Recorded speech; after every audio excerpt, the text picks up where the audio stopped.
wait a minute here. What's going on? Big equipment stuck in the mud. At least that's what it looks like.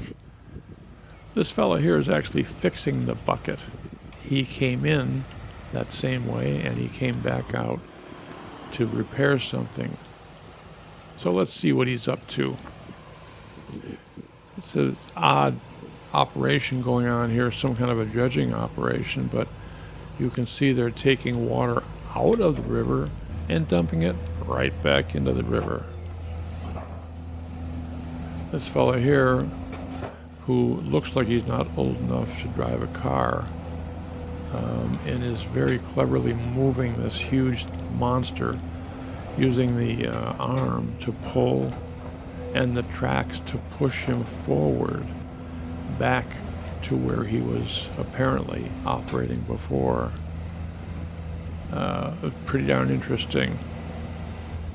It's kind of a guy thing, I guess.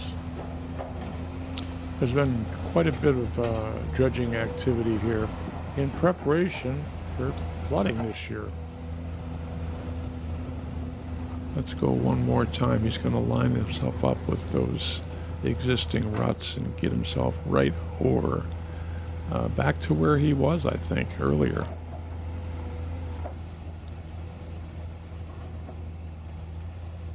And then look at what he's doing. He's taking mud from one place on the riverbank and dumping it elsewhere.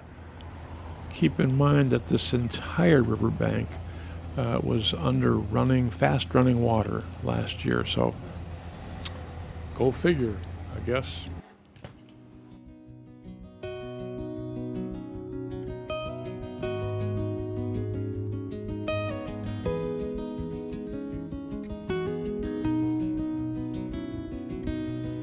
As always, thanks a lot for watching.